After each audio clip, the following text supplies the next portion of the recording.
Bonjour à tous, aujourd'hui abordons ensemble la notion de main en couple. C'est parti.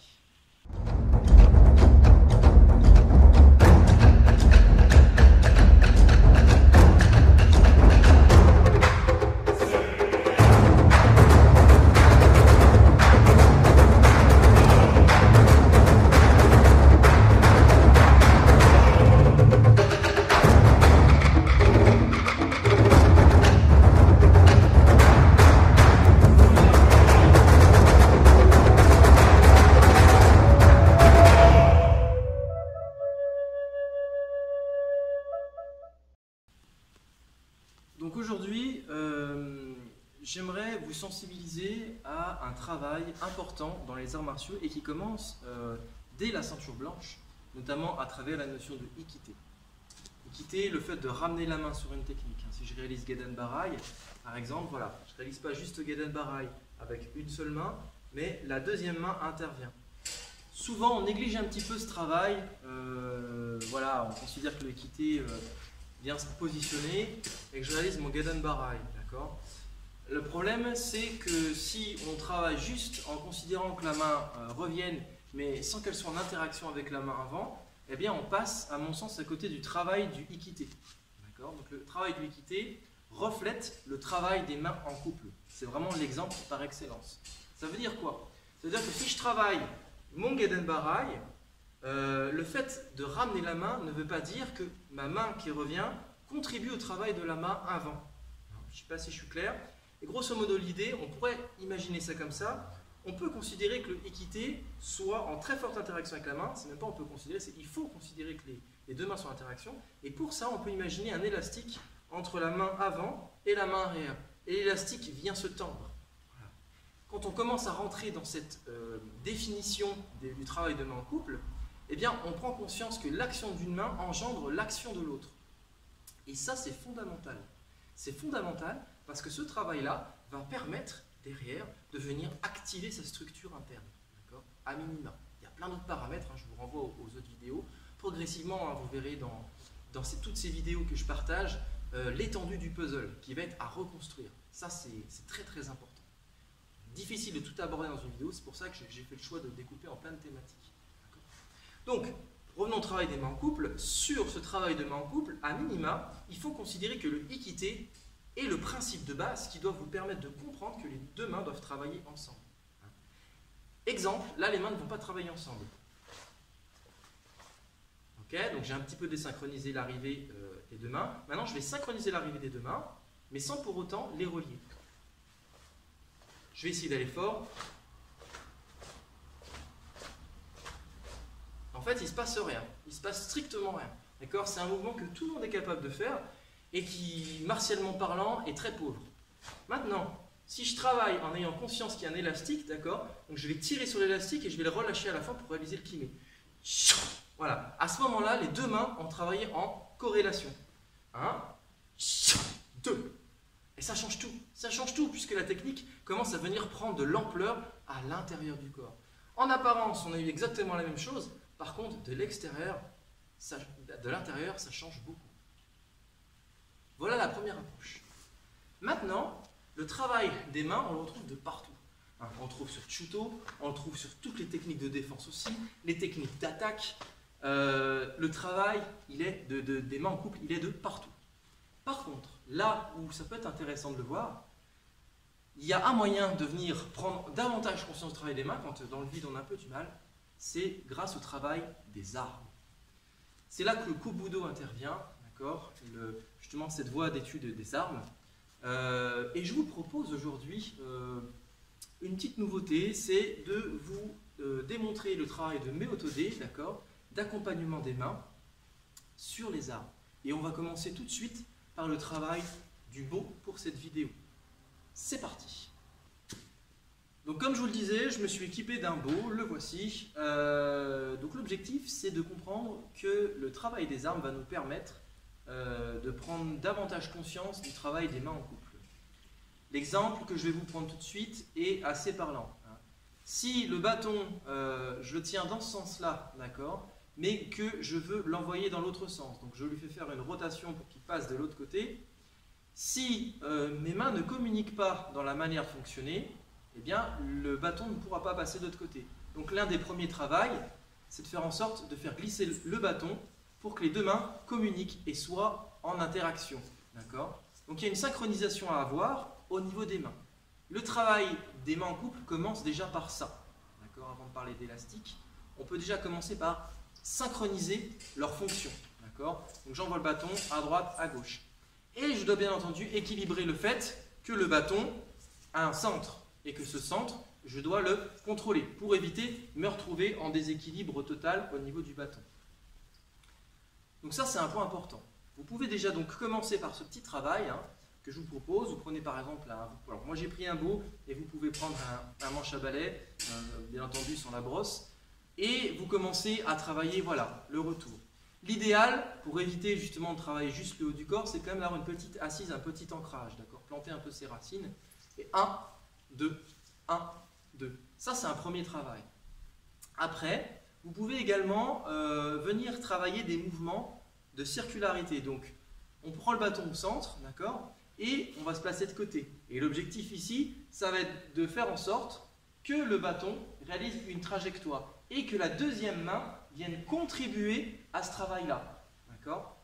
Donc les deux mains sont en interaction. Il y a un travail de main en couple. D'accord ? Les poignets se plient mutuellement et il y a une synchronisation du mouvement. D'accord ? Donc ça, c'est important. Je vous propose de regarder un petit peu plus dans la dynamique, sans explication, la suite de la vidéo qui témoignera de ce travail de main en couple et des possibilités offertes. Vous verrez que dans la vidéo, je parle et je vous présente également des moments de tenségrité. C'est-à-dire qu'à travers ces mouvements de main en couple, on est capable, à un moment donné, si le mouvement est souple, voilà, le mouvement est souple, de venir caler une force des mains en couple.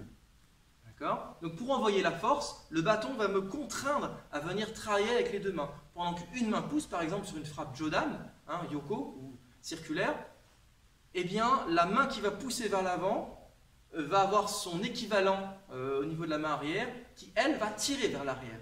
Donc on va retrouver le yin-yang pendant qu'une main pousse vers l'avant, l'autre tire et ramène à moi vers l'arrière.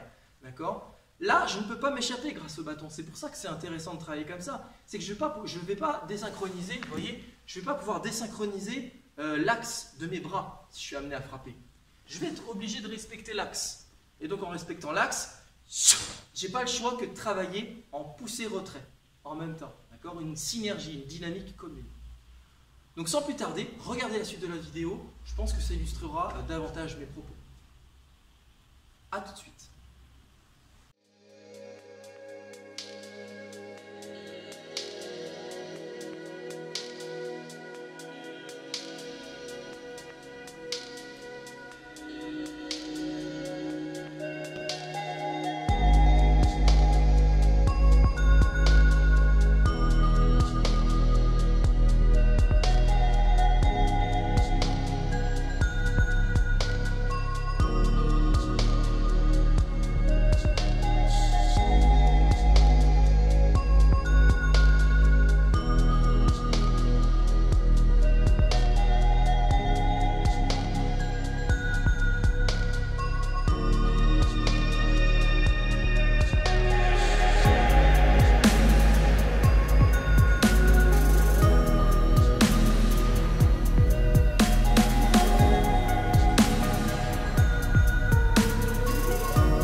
J'espère avoir été clair. Donc, résumons, il faut déjà comprendre que le travail des mains en couple, c'est faire en sorte que les mains communiquent. Donc, elles peuvent communiquer l'une par rapport à l'autre en étant en interaction, c'est-à-dire que l'une va envoyer un signal à l'autre, comme dans le bâton où je transfère d'une main à l'autre, comme on l'a vu sur la vidéo.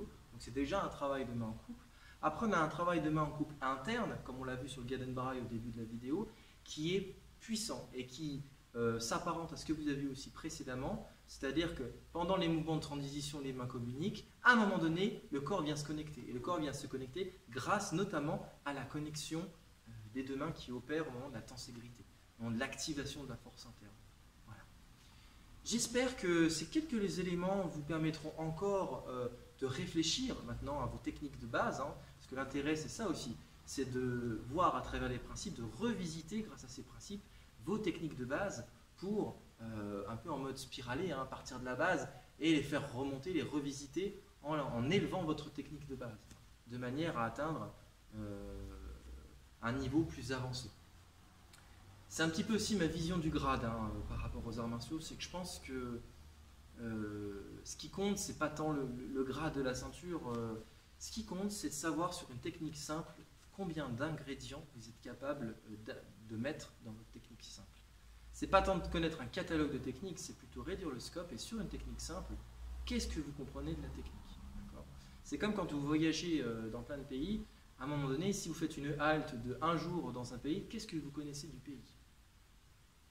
Voilà. Sur ce, je vous souhaite une belle journée et je vous dis à très vite.